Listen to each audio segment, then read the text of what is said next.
Mr. Cook, we will hear from you with, representing Ms. Tran.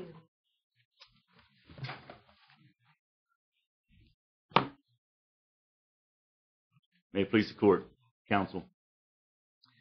In 2009, Julie Tran was a 56-year-old lady who ran a convenience store near Winchester, Virginia. It wasn't a clean store. She was a hoarder and she was a loner. And you could tell it wasn't the sort of store that most of us in this room would have ever stopped at. Julie had fled Vietnam in the early 1970s. Her parents. You might if you were a smoker. That's true. She sold quite a few cigarettes. Her parents sent her with her family savings, and when she arrived in the United States, she spent little, invested well, and soon earned a small fortune in real estate. This is not pertinent to anything we're going to be deciding today, is it? I mean, it's nice to give these facts, but I'm setting it up because one of the defenses in the case was entrapment. I see. Julie purchased her store in the mid-1980s, and her business plan was quite simple. She shopped at other stores, marked things up just a little bit, and put it in her. And the element of entrapment that you're really challenging would be, is it predisposition? That's correct.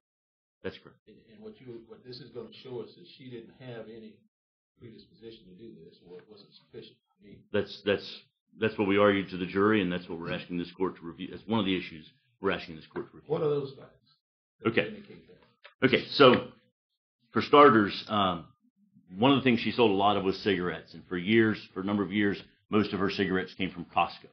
So she went to Costco, got a wholesale price on cigarettes, and marked them up just a little bit, and sold really inexpensive cigarettes, and had lots of people stop in for those. Then in early 2009, an ATF agent came by. Just as an aside, they had set up a warehouse. The ATF had set up a warehouse and was conducting a several-year sting operation in which they arrested 30-plus different store owners for selling contraband cigarettes. He approached her. He told her that he was starting a new business. He and his family, they were selling cigarettes at a cigarette warehouse, and would she be interested in cheap cigarettes? And, of course, she said yes. That first conversation was actually very long, and it was one of the only conversations that the ATF did not record. And in that conversation, the agent testified, and I believe she testified as well. There was discussion about how the business was run, whether it was legitimate. He assured her that it was legitimate, but he said he tried to appear shady. In the background here are issues of some mental defects. She was found in March of 2012 to be incompetent to stand trial. There's some language, some cultural allegations of malingering. Sure, and in October, I believe she was sent to Texas. She was treated by the Bureau of Prisons, and by October she was found to be competent, and there was some thought that she may be malingering. Yes. Okay, well let's. It's a sufficiency challenge. It is, and we acknowledge that it's a high standard. And so we have to draw all inferences in favor of the government. That's and correct. What we have here is that she engaged in the contraband cigarette scheme for over 18 months. She was eager and aggressive in pursuit of that. In fact, she got angry when the agents were unable to provide enough cigarettes for her to resell. She reacted speedily to the overture. She was buying huge quantities, over 150,000, I believe. The store was closed a lot, and it had a chain on the door. There were vans coming up and going from the back door. Given the standard of review, how do you respond to the evidence that we have to accept in the government's favor? Yes, ma'am. Most of that evidence is well into this relationship. I think it's important to understand how this relationship started. They started out by selling her lawful cigarettes. They then said, we can sell you a better price, which was very important to her, a bit better price if you buy in large quantities, if you tell us you have a special customer. She said, okay, I have a special customer, which they were never able to find in the 2-3 year investigation. They told her, well, if we can sell them without these stamps on it, then it's cheaper. And she said, okay. And she testified, and all indication all along was that she believed those stamps to be marked. So quality, not a tax stamp. Now, there was discussions of taxes in early 2009, but that involved, hey, the federal tax is going up April 1st. Do you want to order a bunch in March to get the lower price? And of course, she said yes. Although, of course, we have to draw inferences in favor of the government. I understand that. And the government's evidence is that she responded very readily to the suggestion and was eager to undertake the relationship. She was. So that was at the beginning. That's correct. And she was eager to do that because she was all about the lowest price. There's cultural issues here. There's language issues here. There's no clear understanding that this is illegal. In fact, in January, she was a fairly sophisticated businesswoman, was she not? Well, she worked in the banking industry. She was a teller in the 70s in Washington, D.C., yes. She had amassed a pretty significant amount of money, and she demonstrated some financial sophistication, certainly, did she not? Yes, ma'am. She brought over 1,000 pieces of gold from Vietnam, and over the years had used that to buy real estate and other properties, and had rent and so forth. She was worth about $5 or $6 million when the ATF showed up. She's also the sort of person that if you saw her on the street, you would think she was homeless. I mean, she's just that sort of a careful person. In January 2009, Julie asked, the agent was appearing shady, and she asked the agent, am I going to get in trouble? And he said, if you're in trouble, then I'm in trouble, and I'm not in trouble, so you're not in trouble. And that satisfied her. And in April 23rd, he tried to suggest that this might be illegal. And she said, is this illegal? And his answer was, no, except for the tax stamps. Now, that's a pretty sophisticated English sentence that maybe the folks in this room could gather the meaning of pretty quickly. But we would suggest that because of who she is, who she was, that these issues were not clear to her. Now, there is some evidence that by 2011, she was using the word taxes and stamps interchangeably. But that's why we're focusing on predisposition, which is, of course, where was she before the agents arrived? And by that time, they had gotten her, for lack of a better word, addicted to these prices.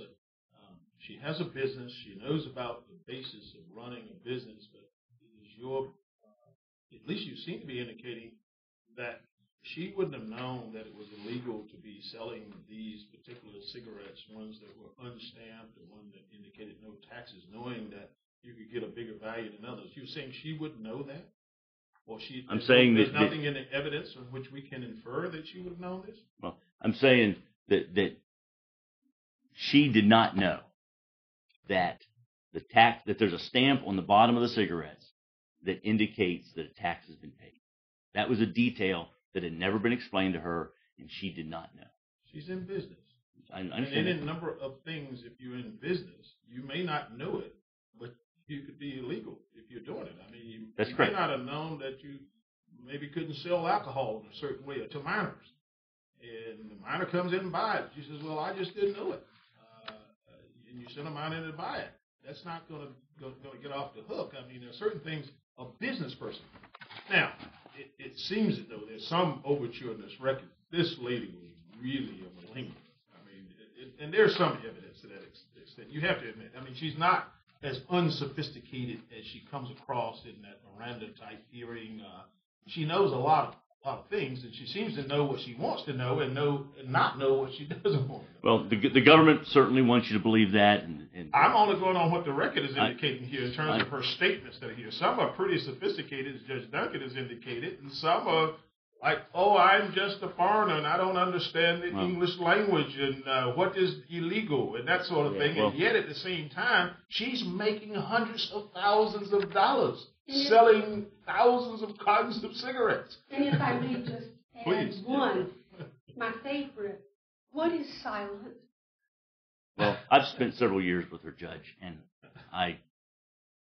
I mean, I guess I can't testify, but No, but that's it's a really sad situation. Well, I think you're right that evidence of her knowledge or lack thereof of whether the stamps meant something with respect to the sale is relevant to the issue of entrapment. But as Judge Wynn pointed out, this is a woman who was in this business. So I guess the point is that the court and or the jury were entitled to discount her professed lack of knowledge. That's correct. That's what happened, right? Yes, sir. So how do you overcome it? Well, I'm asking this court to look at the record and to see and to look particularly at predisposition. There was days and days of evidence of 2010 and 2011, and I think that 2009 and particularly those beginning dates could have really been obscured by that evidence. And I'm asking the court to remove it. I'd like to move on to the other point, which I quite frankly is the stronger point, and that has to do with the Miranda non-waiver. The court, I believe, has the audio recording, and I hope the court has listened to particularly the first 20 minutes or so of that recording. She had just been, her home had just been raided. She'd been taken to a police station or some sort of office to be interviewed. The agents, as they always do, get some identifying information, and then they start going through Miranda. They do try their best to explain Miranda to her. I'm not saying the agents tried to steamroll through it or so forth, but you can just hear the frustration in their voice because she does not understand what it is that they're talking about. Well, says she does. Okay, but she doesn't say I don't understand. She says, She says, what is silence? Right. And they tell her she has a right. Right. So he says you have the right. See, it's one thing to be able to sell something, or to ask where the restroom is, but these concepts of rights and invoking rights and silence and waiver and are much more complex, and it's a different beast than saying I want 3 cartons of cigarettes. Okay, that'll be $20. But there's also a transcript of her conversation with an undercover officer in which she's explaining how to launder money. Well, how to make a structured deposit. Yes. You got to understand, this is a very traumatic experience when she was arrested. When she was taken in, she was in some sort of shock. And I think that's clear. And as the conversation gets going, she becomes more, and as she tells stories and as she's asked questions about what happened, she can talk well. But on these issues of you have the right to remain silent, do you understand that? What's silent? And just read through it. What kind of education did she have? She was, I believe the evidence was she was educated in Vietnam. There was a certificate that the government had. I think it was a photocopy of a paper that appeared to say she was actually a diploma that was found out later to be invalid. But notwithstanding that, she did have some, I guess, equivalent to college level courses through her employment as apparently the banking industry. Yeah, apparently she had a class or two at the bank that was helping her with that. That was in the 1970s. She'd been through a stroke for 40 years. Yes. She never needed an interpreter or translator at the trial, as I can tell, right? That's correct. So it's not like she didn't understand the English language. And I get your point. She gets around. Right. She gets around, and she gets around and she understands enough. But in this situation, 40 years? She's with. For 40 years? Well, and I also say she's kind of a loner.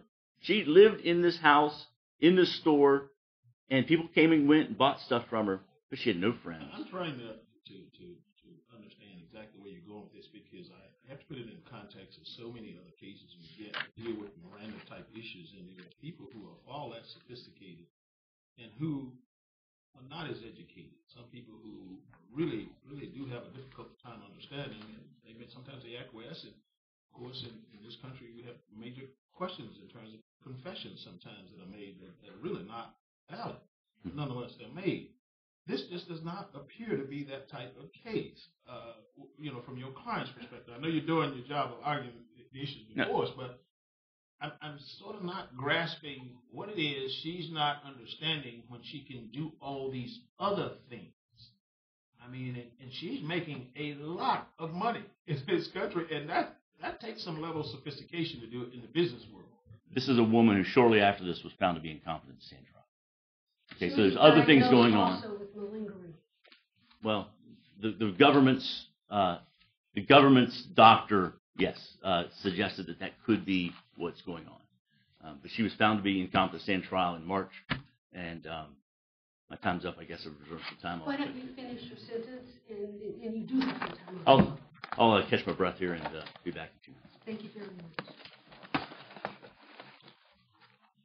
Mr. Terry.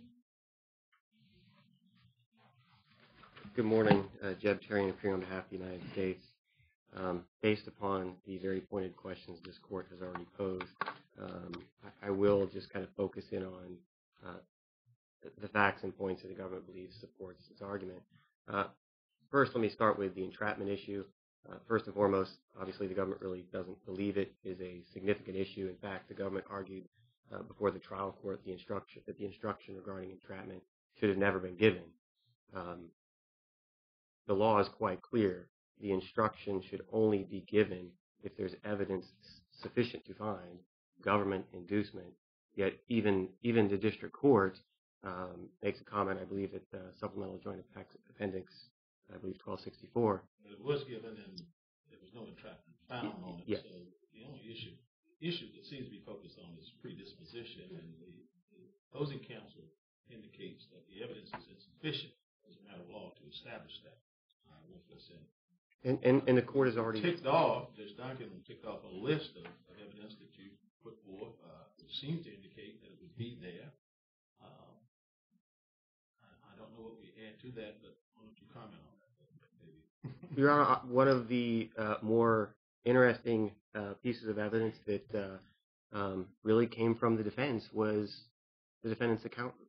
Their experts, even on cross-examination, conceded that the records for Ms. Tran that predated her involvement with buying untaxed cigarettes from the government showed massive purchases of cigarettes from Costco, and even in his own words, cigarettes and a plum. That was it. Yet it's a tiny store that the agent missed multiple times driving down the road.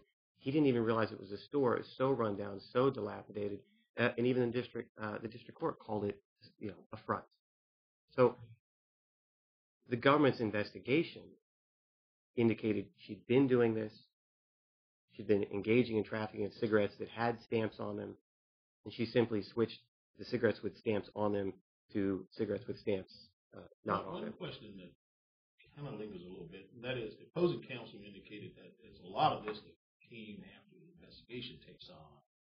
Does it matter of evidence of predisposition? Must it be evidence that's presented that shows things that happened before that would show the predisposition, or could it be evidence after the operation starts? No, Your Honor. The evidence can come both before and after the investigation starts.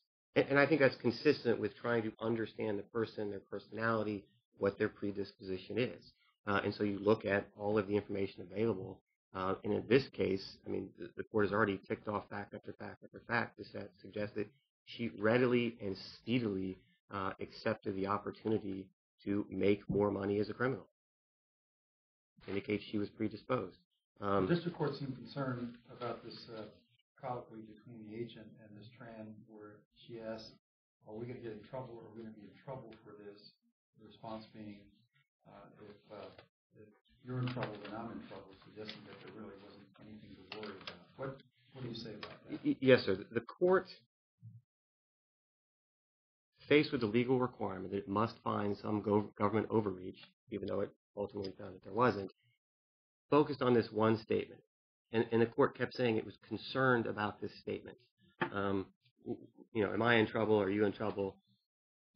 The context and the timing of that statement is critical because that conversation takes place prior to Ms. Tran purchasing untaxed cigarettes. And the context of that conversation, if you read the whole transcript and you don't just focus on that one statement, it appears to be, and it would the government's suggestion is it's a conversation about Philip Morris. And you can see this from the conversations that, take place a day or two thereafter. There's additional conversation about Philip Morris. In fact, when the agent shows up, I believe a day or two later, she tells him to leave because the Philip Morris representative is in the area. And she doesn't want the representative to see her interacting with the undercover agents. So it's the government's position that first and foremost, that conversation is about Philip Morris and its allotment of cigarettes for their buyback program. And I don't want to get into any of those details. It gets rather complicated. But I think it is important to understand that even if there was a misunderstanding between the two parties, and Miss Tran was really thinking to herself, okay, I'm engaging in this criminal conduct and I'm selling my taxed cigarettes to traffickers that are going north, if that's her thinking, and the agent is saying, well, we're not in trouble, then that by definition is evidence of her predisposition. Because she can't understand that statement to mean, okay, well, what I'm doing is legal unless she's been doing this activity of sending the cigarettes north, which is then evidence of predisposition. The record is somewhat, the record contains some inconsistencies because she was told, apparently, at one point, you're not allowed to sell cigarettes that don't have stamps on the right, or words to that effect. Yes, ma'am. I believe that comes in April of 2009. So just a few months into the investigation, there's some very clear conversations about it. And if you look at her surrounding conduct, the way she structured her money, the way she moved money between accounts, her tax returns all indicate someone that knows what they're doing is wrong and they're trying to hide it. I mean, just by looking at her tax return, you can see the millions of dollars she's making isn't reported. So she is attempting to try and hide her activity, certainly the benefits of that activity. I'll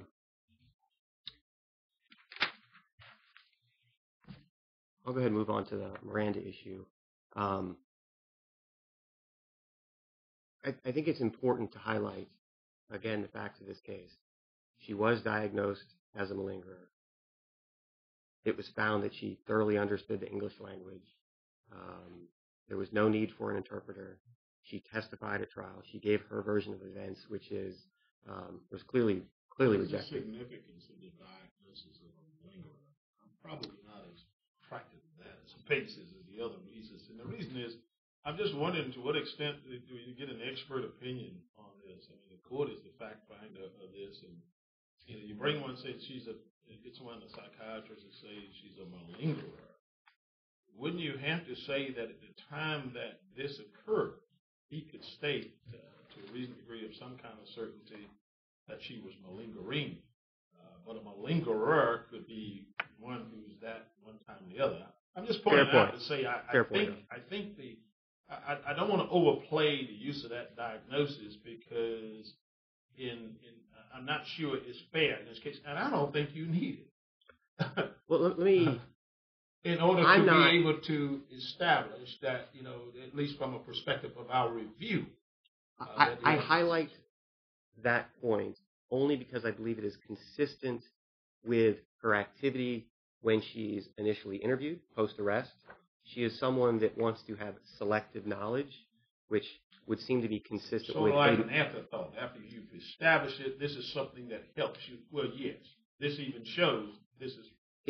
To me, it's all consistent of the same personality. When she takes the stand at trial and testifies, she has this selective knowledge. When she's interviewed post-arrest, again, she has this selective knowledge, this selective understanding. It's consistent with the medical report that even if you set aside the diagnosis, just the facts within it, she seems to know something on one day, but then she knows it in the afternoon. So just, the malingering activity is consistent with her selective understanding post-arrest interview and her selective understanding when she testifies at trial. That's the only point I was really trying to make by bringing up that medical report. But we do have someone that has this pattern of selective understanding, who is sophisticated. She's taken college courses. She had a diploma that we found during the course of the search Well, warrant. you say selective understanding, and that's all well and good. I suppose the record supports that, but doesn't a defendant have a right to be selective about his or her understanding with respect to Miranda rights? I mean, she says what is silent. Whether you believe that or not, I don't think the officers are compelled to insist upon an interview at that point or to ask questions, are they? Well, but the ultimate question I think that this court has to decide is, did she know she had a right to remain silent? That's the question. The test is looking at the totality of the circumstances. How do we draw a conclusion? The fact that she said, "I don't understand," or "what does silence mean," is one fact among many. And it's the government's position that all of those other facts suggest that we have a sophisticated businesswoman who's well-educated. She understands. And in fact, I think there's a part of the interview, and this is in the joint appendix, it's 74. She knows she has a choice. She can remain silent or not. The fact that she knows she has a choice to speak or not to speak clearly indicates she understands. She knows she can be quiet. And she's asking the officer, "So, I can be quiet?" He says, "Yes." And then thereafter, she even asks the officer, "What should I do?" So again, she understands, she appreciates that she has a choice to make. And by knowing she has a choice to make, she knows what that option is, and that's to be silent. So she knows she has that option. She knows she has that right. And that's just indicative of the fact that she's asking the agent, which choice should I make? So I think the record supports the conclusion that she did know. And then certainly all the surrounding circumstances bolster that statement. And without that statement, the trial would be the evidence would be insufficient. I'm sorry, Your Honor. Without the statement that was provided, the evidence, or her statement that was made, that she contends was put in wrong. If we were to say it should have been suppressed, would the evidence be insufficient? No, Your Honor. I would classify the evidence that came in regarding this 18-month undercover investigation as entirely overwhelming. It is, I believe, we introduced approximately 500 exhibits, many transcripts of her interaction with the officers. I guess if the court is anticipating a harmless error argument, the evidence. No, I wasn't anticipating. I was just asking. If he's arguing, I'm just wondering. Yes, sir. It always comes up. Yes, if someone's arguing, it ought to be suppressed. Usually, it's dealing with something maybe like drugs or something like that. If you don't have that in evidence, then you just don't have a trial. There's a reason they're arguing for it. But if the evidence is overwhelmingly going in the way to argue for that, you might win that battle, but you're not going to win the war, as you've indicated, maybe harmless. So what if the statement wasn't in? Your Honor, whether this statement was in or not, I don't think it would have mattered one bit. In fact, I think her testimony at trial was 1,000 times more beneficial to the government than the statement she made post-arrest. I mean, it thoroughly and firmly undermined her credibility before the jury. I mean, it was so outrageous, as you've kind of indicated. This selective knowledge again comes up, and it was just not credible. Thank you. Mr. Cook?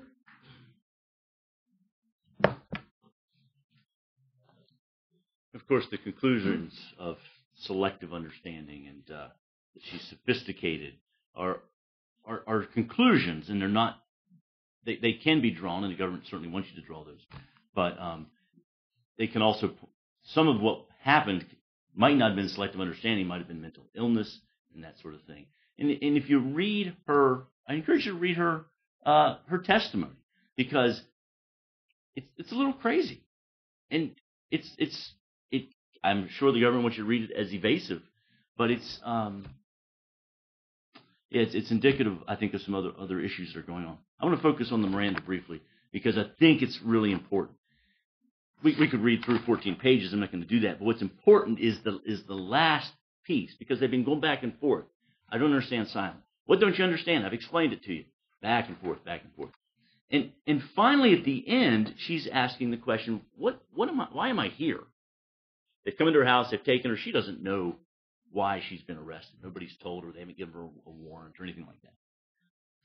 And the discussion comes down to, can I explain why you're here? Can I explain why you're here, what these charges are about? Can I? You tell me. Yeah, can I tell you? Yeah. All right, so we can talk now. Can we talk? You tell. You please. Okay. And this is at page 79. Okay, we're going to talk. This is implied consent. If you're willing to talk to me and engage in conversation, that is talking. But the officer finally got, the conversation went from a discussion of invocation of Miranda to a conversation about the facts of the case with a promise that, look, if you say we can talk, then I'll tell you what's happening. I'll tell you what this is about. And that's the conversation. I encourage you to look at that page 79. That's the conversation that ultimately gets her from this issue of explain my rights to, okay, let's talk. She doesn't actually say, okay, let's talk. What more would the officers have done? What's that? What more would the officers have done? They're trying to go through her rights, to tell her her rights. They're being, apparently, at least when they face the record, it does look like they're rather patient about it. They're not being flippant with her. That's right. She says, I don't understand silent, and maybe she didn't. They tried and worked with her through this. I mean, much more. I mean, typically to read Miranda rights, you read them and you understand his rights and say, yes, you probably got a problem there. You don't go into all this other stuff. But they went line by line on this thing and dealt with it. And what more could these officers have done? And that's not really the issue. I mean, the judge focused on that. The district court judge talked about how he reviewed the record. There was no coercion, intimidation, or deception. And there wasn't. But that's not the issue. The issue is, before somebody can waive or impliedly waive their rights, they've got to understand it. Well, I thought the indication of the right to remain silent had to be clear and unequivocal. To invoke it. Right. But to waive it. They're not saying it's not the defense here saying we invoked our right. It's the government here saying she knowingly and voluntarily, knowingly and intelligently waived her right. And you can't waive something if you don't understand it. And I should also say that what was inaccurate about the fact that the officers would explain the charges to her if she wanted to talk? That wasn't inaccurate, was it? But it's not inaccurate. I mean, yeah, they can explain what they want to her. But the question is here, can her statement be used against her? She's in custody. She's being asked questions. Can they use her statement against her? If she knowingly and intelligently waives her rights under Miranda, the answer is yes. But she didn't get it. It's clear she didn't get it. What could the officers have done? Discontinued the interview. Tried to get her in a different environment. Talked to her a few weeks later after the shock wore off of the arrest. Try to see if they need an interpreter. There's a lot of things they could have done in order to preserve the statement. But they didn't. They just kind of said, okay, never mind. You've waived it. We're moving on. And I'm not faulting them for failing to explain it. What I'm saying is the government can't use it because the waiver wasn't knowing and intelligent. Also, another point is we've been talking about silent, but Miranda's not just about that first warning. There's not just silence. It can be used against you. You have the right to an attorney. If you don't can afford one we provided to you, those also have to be understood. And there's no indication anywhere that was really understood as well. So for all these reasons, we would ask. Did you say you've been representing her for a long time? I was appointed in November of 2011, yes, sir. Oh, okay. I thought you said previously then. No. I was appointed as a CJA attorney. I understand. Thank you. Thank you very much. And Mr. Cook, the court notes that you are court appointed, and we would like to express our gratitude to you for your representation in this case and your service to the court. Thank you. It's been my pleasure. We will come down and greet counsel